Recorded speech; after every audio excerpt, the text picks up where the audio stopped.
morning, everyone. My name is Christina Wigrin with Stilly Valley Health Connections. Thank you so much for joining us for today's class on understanding opioids and opiates.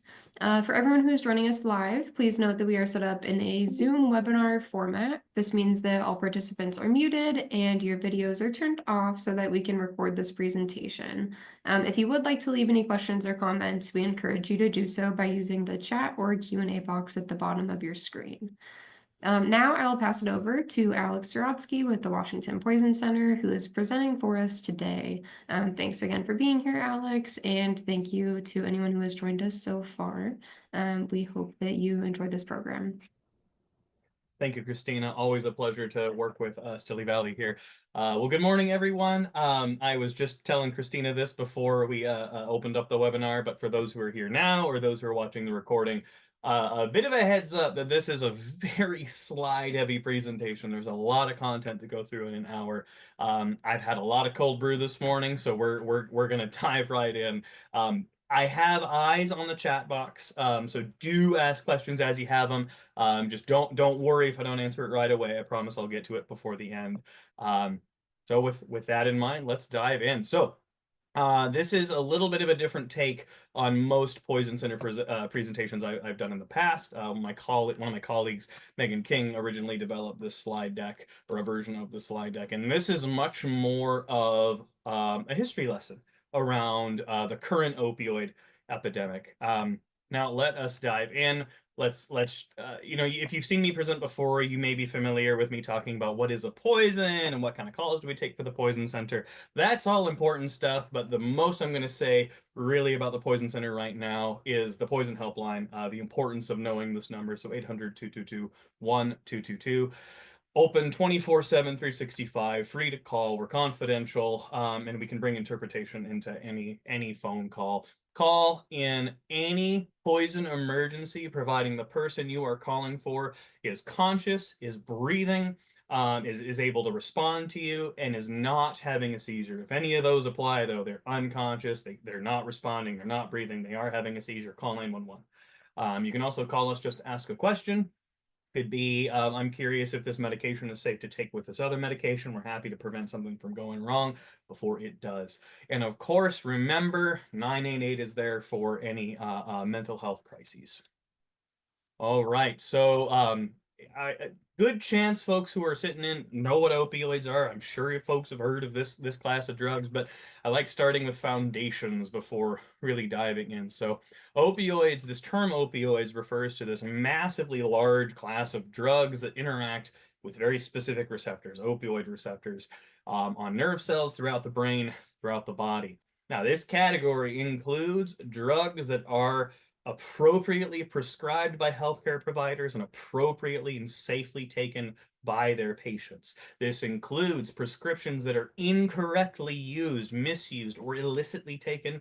This also includes other illicit substances that are not through the pharmaceutical industry, that are not through doctors or our medical system.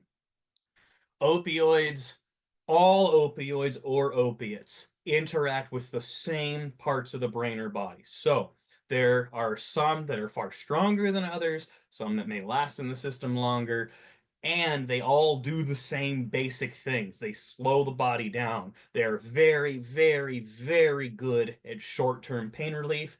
They are really not as good at chronic pain relief. Because they are depressants in that slowing of the body down, they can reduce heart rate, breathing rate, blood pressure, so on and so forth. Now, I show you this chart not expecting you to memorize this, just so it's in the recording, and if anyone wants the slide deck, feel free to shoot me an email. I'm happy to share that. Biggest takeaway from this: yes, there are technical differences between opiates and opioids. Opiates are more naturally derived or derived from opium or the poppy plant. Opioids are more synthetically derived. They, again, all act on the same receptors, same parts of the brain or body. You can overdose on any opiate or opioid. In general, the more synthetic, the more lab-made something is, the stronger that substance tends to be, the longer lasting that substance tends to be. And again, all opiates and opioids can cause an overdose. So with that in mind, let's take our journey through history. So first thesis is that the current opioid crisis is not new. This is not the first opioid crisis or opiate crisis that humans have dealt with. Fentanyl is, of course, a major concern. This is the latest substance of concern with opioids. Many specific opioids have preceded it, and we are certain we will see additional ones in the future. Our actions as a society, as a country, as folks working within this system, our thoughts and actions on what to do with opioids have always depended on who is using opioids and who is struggling with use of opioids.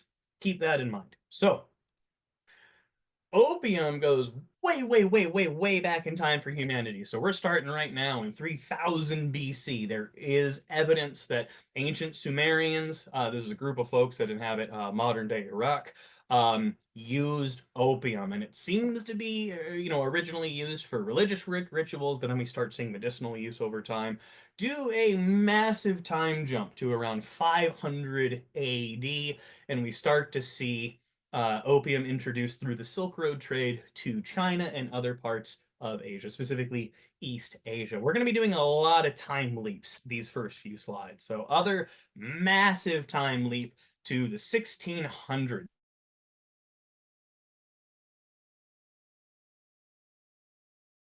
Countries use opium to end the trade imbalance. So this is a huge amount of history being shoved into a single slide. It's not going to do it justice, but I encourage folks to take a bit of a dive into the opium wars. Really, really tragic history, really fascinating history.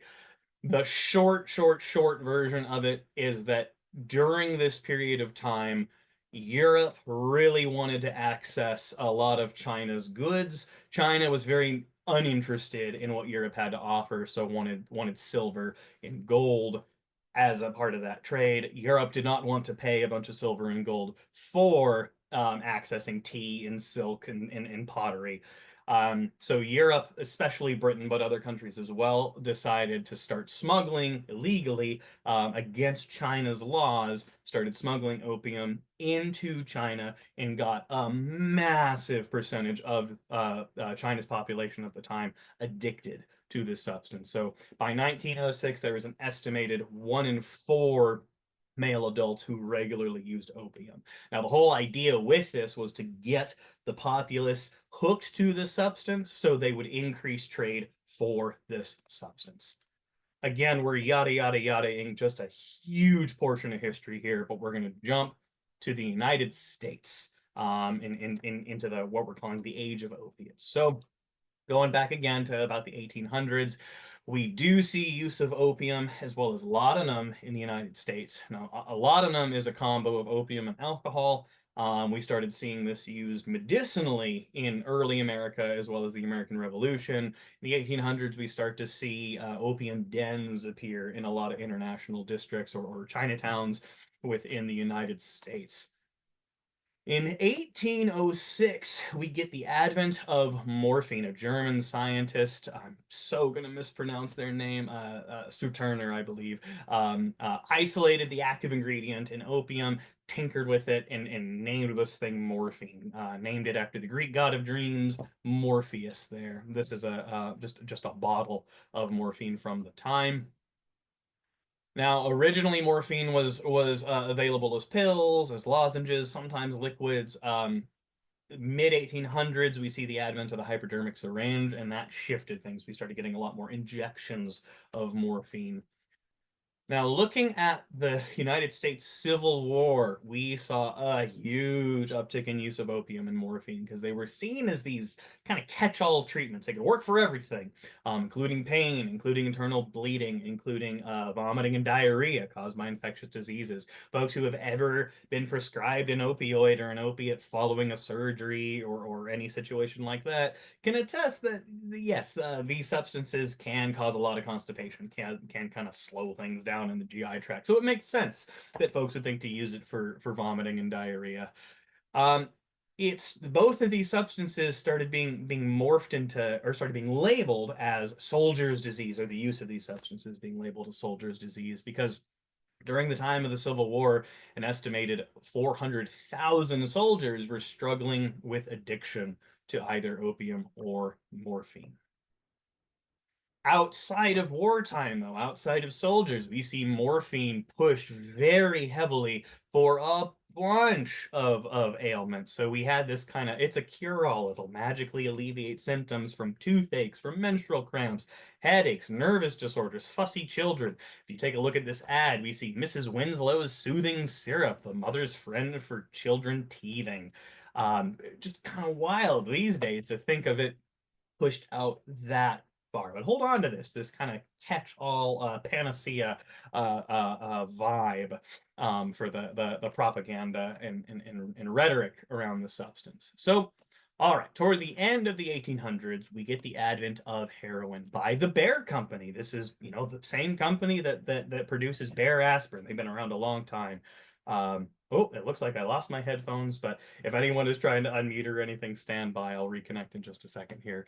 Hopefully you can all still hear me. Christina, if you can't, flag me down, but I think we're okay. All right, so then one of the big things, oh, perfect. Thank you, Christina. I just saw your comment. Um, Again, keep in mind, heroin was first developed with like through a pharmaceutical company. That there was a point in time where heroin was a prescription. Heroin was seen as medically acceptable and available. It was proclaimed as less habit forming than morphine. It was pushed as being able to help with morphine addiction. So it was seen as this better, safer opiate compared to morphine. We start to see a pretty big spread in street use at the time as well. Okay, now we're entering this period of what we call opiophobia, and I'm going to hold on to that term for a moment and define it a little more thoroughly in a couple slides here. So we start to see some big concerns around opiates. So in the mid 1800s, most folks who were using opiates were white, middle, and upper class women. So we start to see a lot of fear mongering around this. We have to protect our rich white upper class women. We start to see a lot of racism, a lot of anti-immigration sentiments forming around the use of opiates or around the spreading of opiates. One of the ways this manifested was the Chinese Exclusion Act of 1882. That was a 10-year ban on Chinese immigration, and a lot of that was driven by this fear of opiate use. We start to see federal regulations creep in. So beginning in 1906 here, we see bans on non-medical use of opium, just full-on prohibition. We see taxes on the use of opioids and opiates, as well as on doctors who are prescribing these. We see the end of the pharmaceutical production of heroin by 1924. Now, all these, plus other things as well, kind of combined to create this rise in illicit opiates. We as a part of this taxation, a part of all of this, we get this federal registry of anyone who produces, imports, manufactures, compounds, deals, and is in any way related to either opium or coca leaves. So think cocaine. It ends up in this registry. So there's huge taxation happening, and that kind of goes hand in hand with this increase in illicit use. Oh, here we go. Hold on just a moment, folks.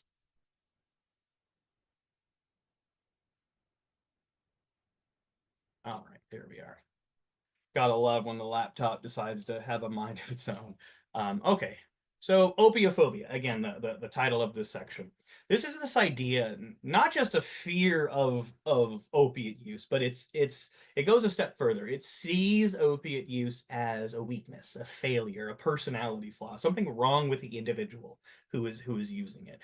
This is an image from a 1958 police film, The Narcotics Story. So I'll just read verbatim the lines up here. Strips the gloss and mystery from the sordid depravity of the living death. Scene after scalding scene never before depicted on the living motion picture screen. So we got a lot of anti-substance use propaganda films during this period in time. Alongside all of this as well, throughout the earlier 1900s, so like 1930s specifically, we see this kind of shift in the treatment of addiction. So addiction previously was kind of seen as this physiological disease. Uh, the treatment, there was often very little treatment. It was kind of a maintenance of the habit or no treatment at all. We started to see this shift toward addiction as a mental deficiency. Alongside that was the proliferation of narcotic farms under the Public Health Service at the time. Now, the logic here was let's institutionalize folks, force them to detox, put them through rehab, and they'll just be done. They'll abstain, right? But one of the many things that went wrong with this was there was no regulation of these kind of institutions. There was total freedom in trying cures. So folks went under electric therapy, dietary regimens, other drugs that had no real backing. So the relapse rates of folks who went through these narcotic farms were just atrociously high, anywhere from 75 to 90% relapse rates. Now, these stayed into being for a very long time, for a number of decades. And this we had this kind of continued focus on abstinence only really until the 1960s. Alongside this, we see a shift in the stereotypes around who is using opiates. So, independent of substances, we saw a lot of movement of Black Americans and African Americans into urban areas, both pre and post World War II. These were areas that already had heavy drug trafficking and heavy drug use. So, of course, we see this increase in substance use among Black communities at the time, specifically with heroin and cocaine. Now, we also start to see more and more criminalization, not just of opiates and opioids, though they were a big, heavy focus, but many substances as well. The Narcotic Control Act passed in 1956. This allowed the death penalty for an adult selling heroin to anyone under 18 years old. We see the introduction of the schedule system through the Controlled Substances Act passed by then President Nixon. Um, this is a system we still use today, and it labeled heroin as a Schedule One drug. We see the Anti-Abuse Act of 1986. This established this established mandatory minimum sentences for any offenses involving heroin, fentanyl, and other drugs. Note, fentanyl existed at that point in time. It was just heavily regulated through the hospital system. So fentanyl is not itself a particularly new substance. What we're seeing with its use is new. And we also see, honestly, a lot of racism play out with these policies and with the sentences and mandatory sentencing around these policies. For example, we see heavier penalties for drugs that were more often used by BIPOC communities at the time. We see disproportional arrests of BIPOC communities. We see, I think, a really classic example is harsher sentences for crack cocaine versus powder cocaine. Crack cocaine at the time was more heavily used by African American communities and other BIPOC communities. Powder cocaine was more frequently used by white folks at the time. So we had a 5-year prison sentence, mandatory prison sentence for possession of 5 grams of crack cocaine versus 500 grams of powder cocaine. Massive disparity there. All right. Now, again, we're yada through a lot of history here just to make sure we make it on time today. For the modern opioid crisis, what we think of as the modern opioid crisis, it's really important to understand rhetoric around pain if we're going to understand modern rhetoric around opiates and opioids. So there is this idea, there was this idea in the earlier 1900s, 1920s through 1940s, that true pain, if for something that we're labeling as true, proper, real pain, that has to be a direct proportional response to some specific source. So that could be tissue damage, broken bone. That is real pain. Pain from things we can't see as much, or something like cancer, it may be valid, maybe not. Unexplained chronic pain was seen as something coming from those who were delusional or those who were abusing drugs, very stigmatizing term, those who were weak of character. We get this other rhetoric, though, popping up around the 1960s with a lot of counterculture. We started seeing more concern and more empathy for folks dealing with drug use. So we saw an increase in drug use among the middle class with counterculture at the time. The Vietnam War, we saw a ton of heroin use by soldiers. Around 40% of soldiers were struggling with some level of heroin use at the time. We started seeing other national shifts. We had the creation of the National Institute on Drug Abuse to try to better understand what is addiction and how do we go about treating it. So we then start to see this shift of addiction as a medical disorder rather than a weakness of character. In a lot of ways, this is a very good thing, but the way it played out also had a lot of difficulties, a lot of tricky parts to it. So we get this new opioid addiction treatment, methadone, and methadone can be effective for some folks, but it also has a lot of stuff around it. The way it was prescribed was very, very, very regulated. So methadone clinics at the time were often placed in like lower income areas in areas that had a lot of like BIPOC communities in them. So we have this like control of black bodies in order to decrease crime. There were a lot of regulations around how frequently, like you had to attend these clinics very daily. Uh, you had to stand in line, were forced to wait for a long time in this very, very, very visible setting. So there was a lot of deterrence, a lot of treatment, a lot of barriers to this specific treatment.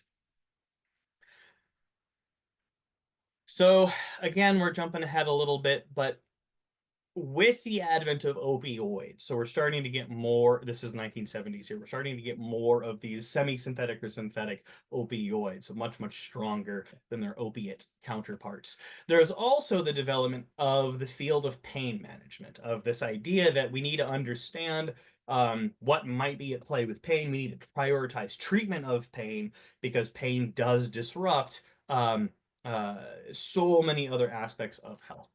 Now, I want to take a moment and pause for a second. Prioritizing the treatment of pain is not a bad thing. It's a very good thing.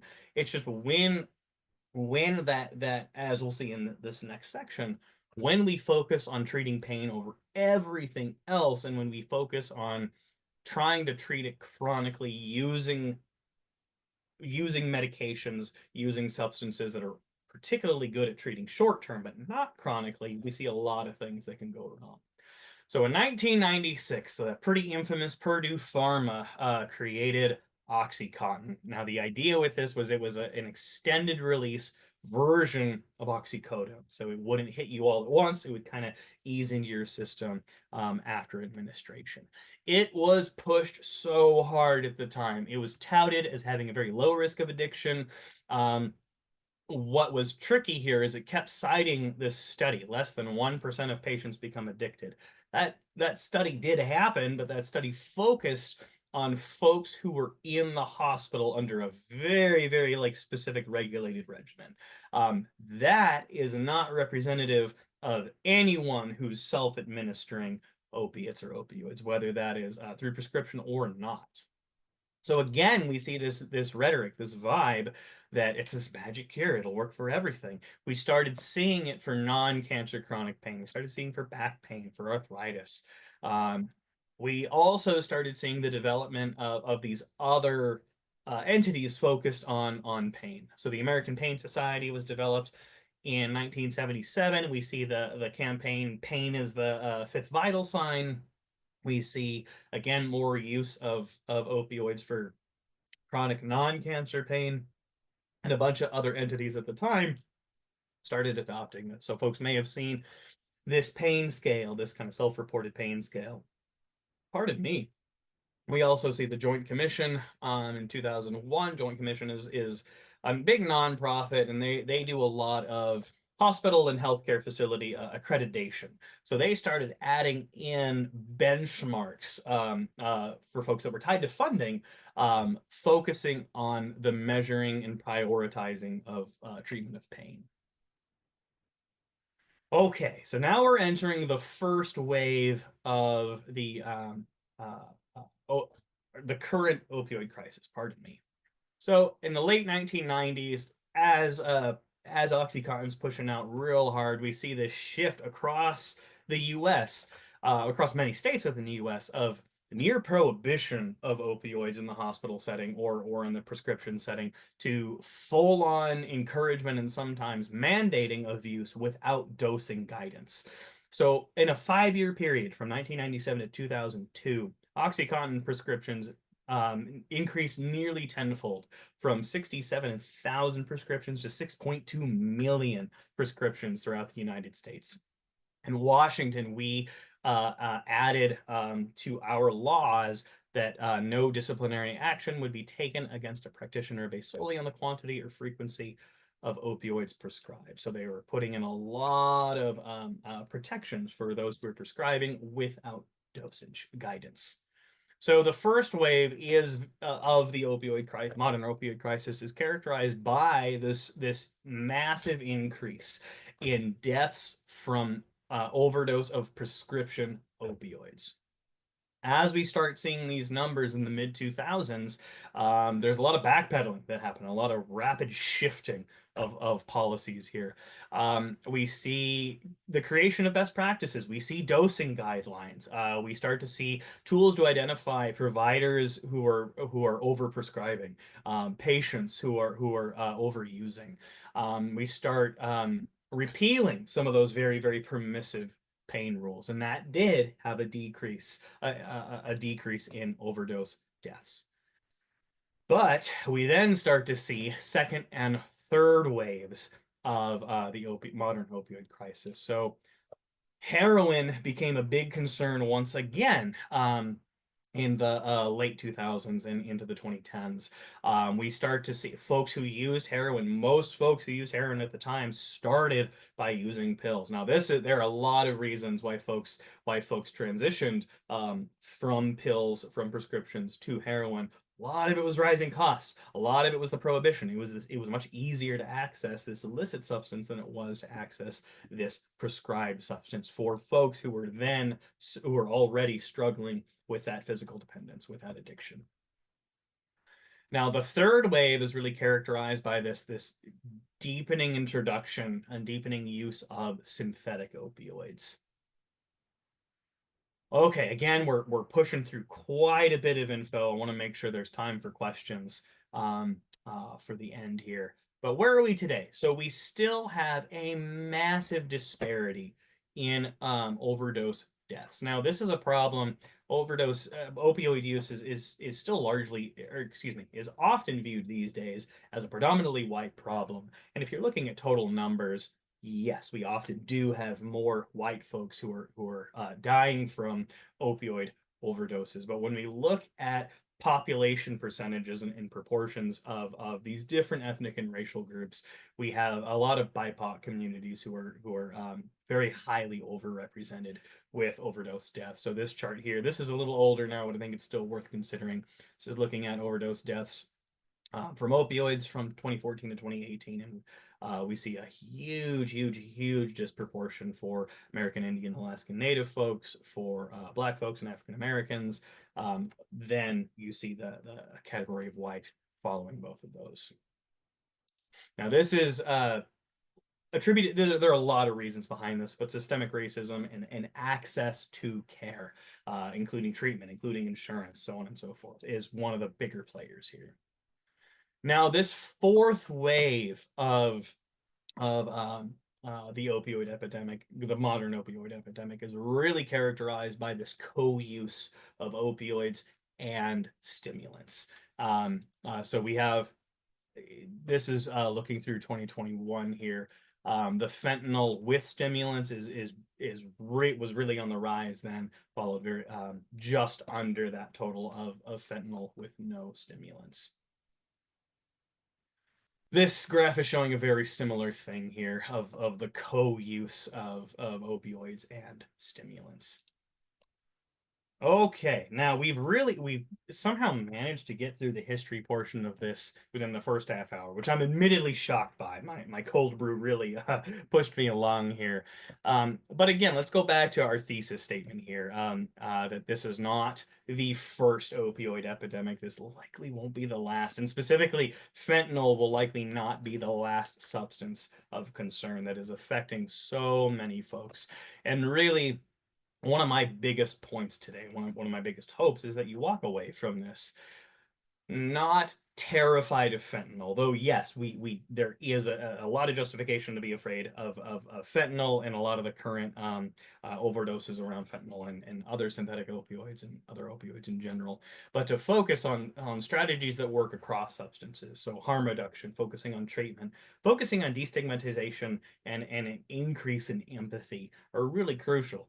We have so many waves throughout history where we can see that by treating addiction as a something to be punished, as a crime to be punished, or as this moral weakness or character flaw, um, it does nothing to help prevent, does nothing to help reduce opioid overdose deaths or any overdose deaths.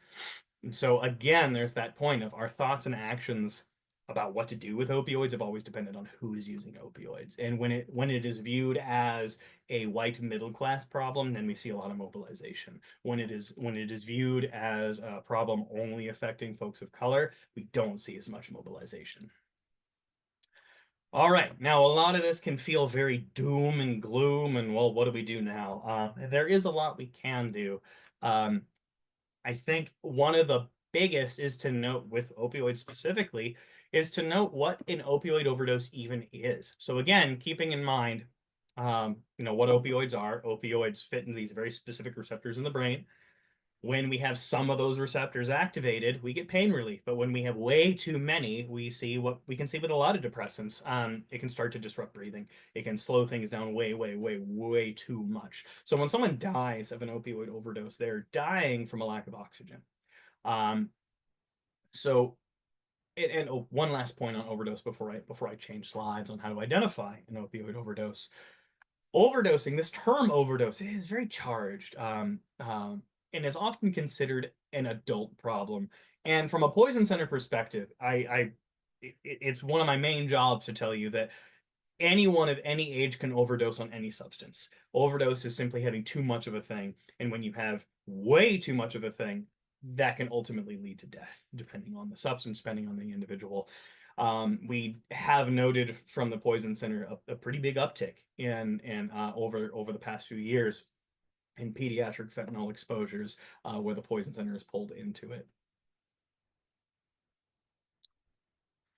Now, what do we look for in an opioid overdose?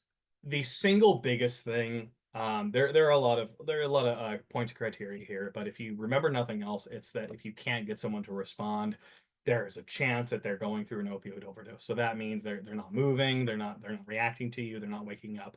Also important to pay attention to breathing. If they seem like they're breathing very, very slowly or not at all, that could be a sign. They may be making choking sounds, gurgling sounds, snoring sounds.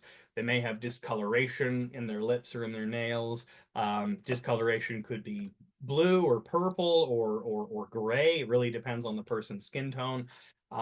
We can see cold and clammy skin or tiny pinpoint pupils, but really the what I want you to pay attention to is if you can't get someone to respond to you and they may not be breathing.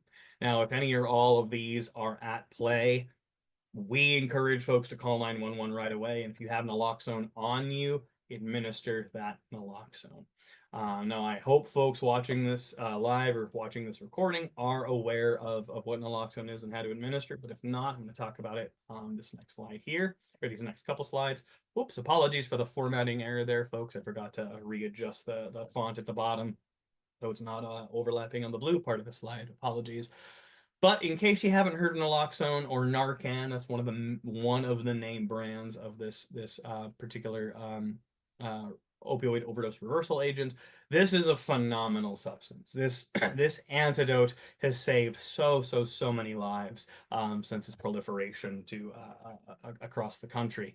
Now, one of the hallmarks of the substance is it is safe to administer, even if that individual is not experiencing an opioid overdose. I have no opioids in my system right now. If I administered naloxone to myself, I'd be fine. I wouldn't feel any effects.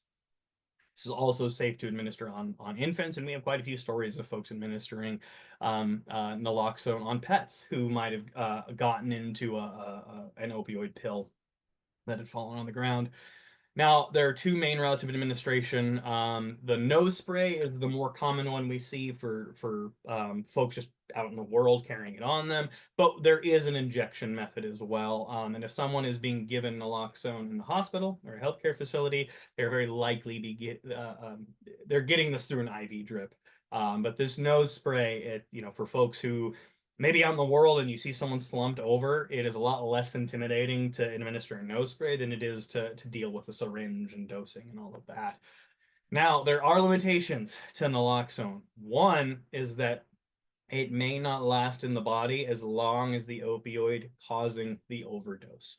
So this is one of the main reasons why it is crucial before administering naloxone, call 911.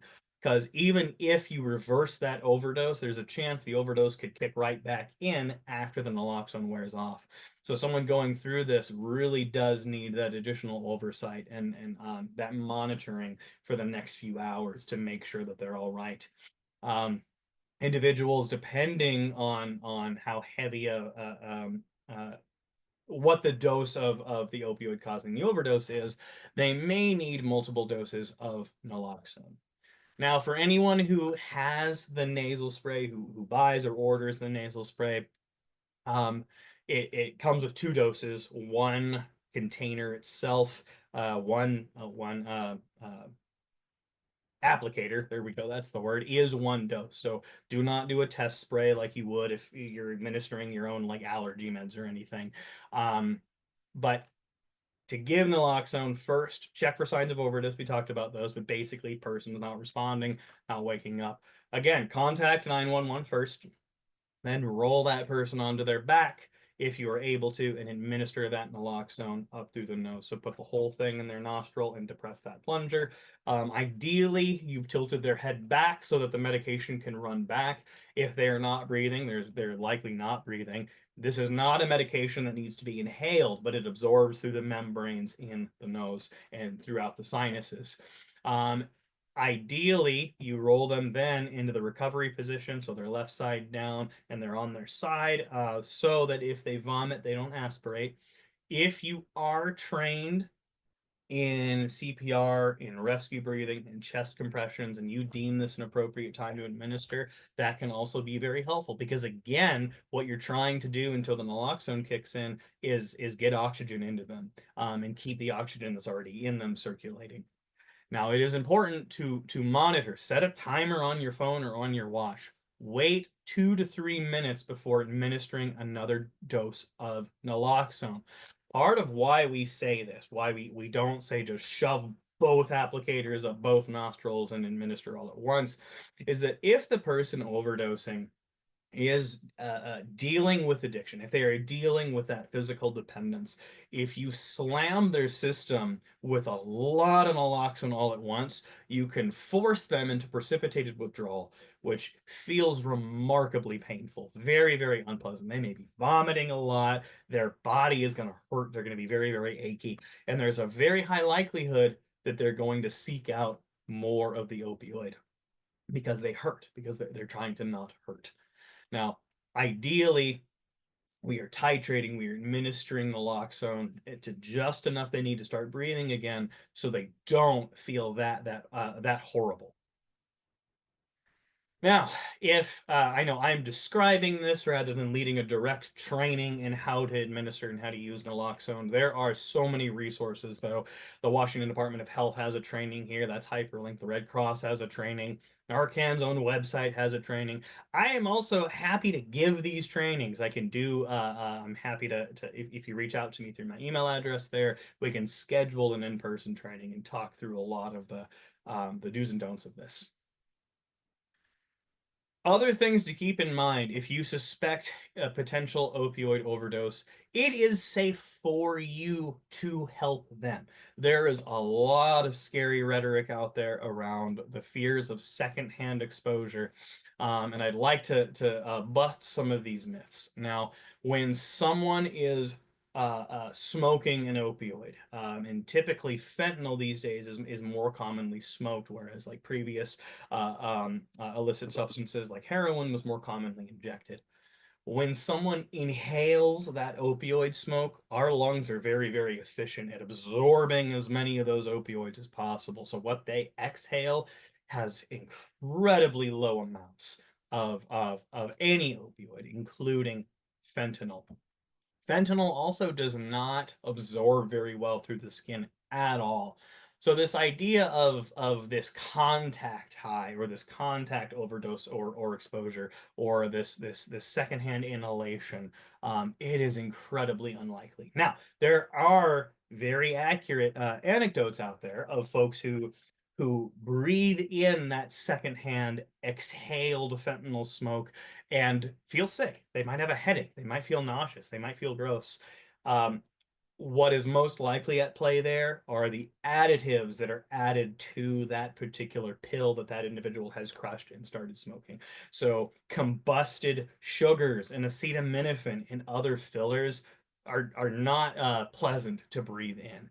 Um, those those sensations are again not pleasant, but if you are conscious and you are like doing a body scan and you're like, what am I feeling? I'm feeling a little gross, I feel a bit of a headache, and you are breathing and you are conscious, you are not having an opioid overdose.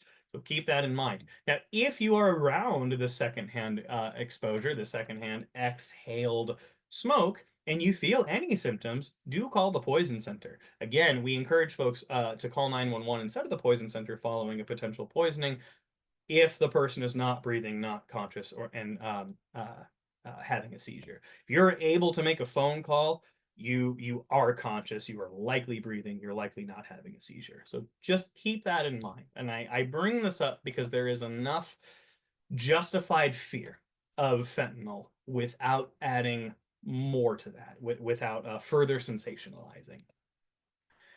Okay, moving on a little bit. Keep in mind the Good Samaritan law that Washington state has protections both for overdose victims and responders. And really, the key to saving a life from someone who is potentially overdosing from an overdose is to get that professional medical help as fast as possible. And so, if you are the one responding to that, there are protections there for you. If you witness an overdose, even if you don't have naloxone on you, still please call 911. Also, if there is a group around, I have heard anecdotes of folks who didn't have naloxone on their person, but were trained in how to administer it, knew how to administer it. Asked the group, does anyone have naloxone on them? Got that naloxone and were able to reverse an overdose right in front of that group. So that's also a strategy. If you feel comfortable administering this and you see that bystander effect, that freeze response, because this is a scary moment to potentially witness an opioid overdose, that can be a strategy as well of like ask, hey, do you have naloxone? Anyone here, do you have naloxone? And then you can go ahead and administer. Have someone else call 911 as you're administering. All right, so taking a step back, let's look at a couple prevention one big prevention strategy. Now, this applies to anything that might poison you, but it always comes down for poison centers. It often comes down to safe storage of chemicals, safe storage of alcohol, safe storage of medication, safe storage of anything that might go awry if you use it wrong or use too much or the wrong person gets into it. This includes opioids. So store any opioids, prescribed or otherwise, up high, out of reach, and out of sight. If it's a prescription med, at maximum, keep 7 days worth out and accessible. Do not keep more than that. And that's only if it's necessary. That part of why we recommend that is that limits the amount that someone might have access to.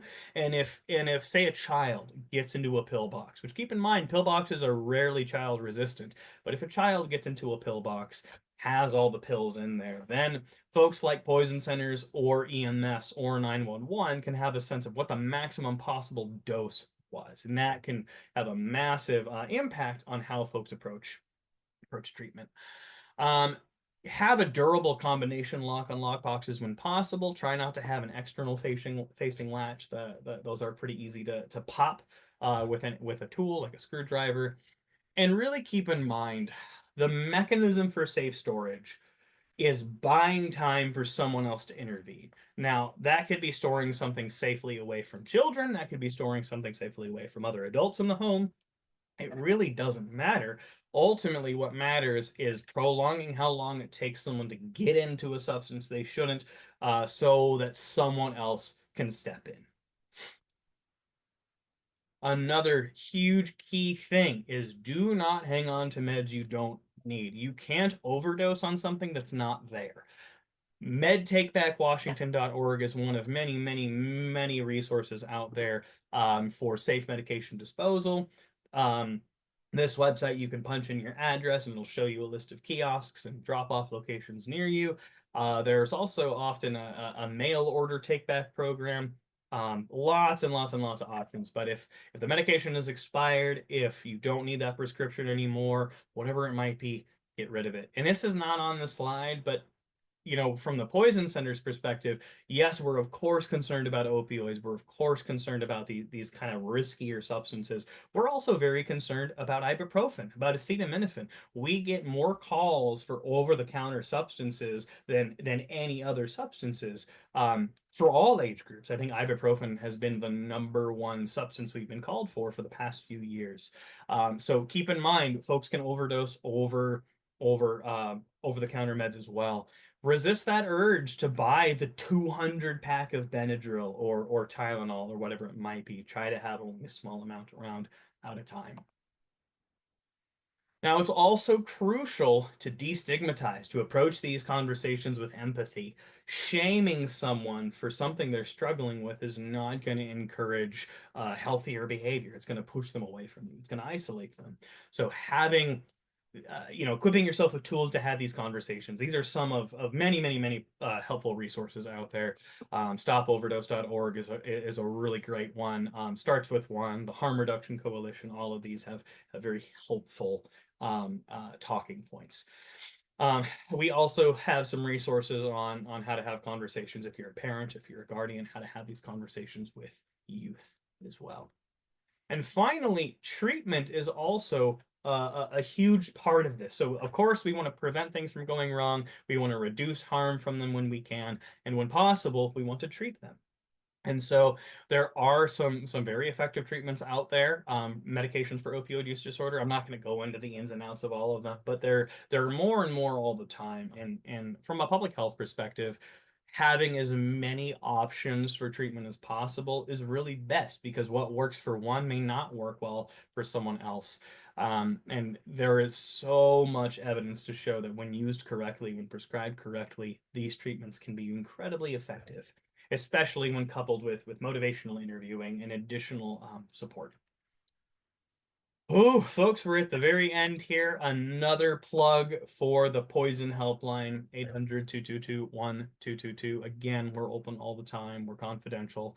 What you share with us stays with us. We'll occasionally do some care coordination if we recommend you get to the hospital or paramedics are on the way. We'll coordinate what we know of the situation with those first responders, with that hospital to kind of expedite your treatment. But we're HIPAA applies to us, so those rules of confidentiality that protect your privacy in a doctor's office and a hospital apply to us as well. And again, if you know folks who prefer languages other than English, encourage them to call us as a resource. We can bring that interpretation into any phone call, and that is also a free resource. And finally, this is my email address. I'll place this in the oh no, there we go. Yes, I'll place this in the chat box as well in case it's easier to copy and paste it. And I'm happy to share these slides out with anyone who would like. So for folks who are here live on the line, feel free to ask questions if you have them. Happy to revisit any portion of the slide deck or go into anything in a little more detail.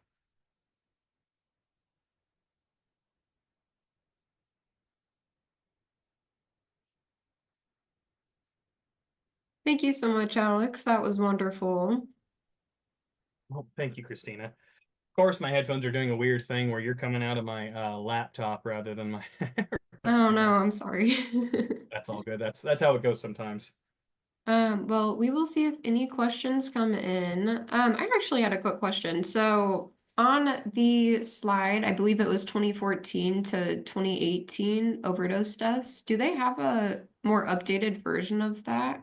And or do Let's you know see. if that's changed at all? I think a lot of the general trends have stayed the same, but yes, I'm Mhm. certain there is some more up to date data. Apologies for not grabbing that more up to date data Oh prior. no, I'm just curious. I'm happy to do a bit of a dig after this session ends to see if I can find some of that updated data and send to you, Christina, as well as anyone else who's interested.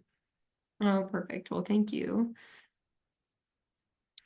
Well, we'll see if any questions pop into the chat. While we're doing that, I'll just give a quick thank you to everyone who joined us today. If you've joined us before, then you know the drill. As you leave today's class, there will be a quick 6-question survey that'll appear on your screen, and we love any feedback or suggestions that you are willing to share.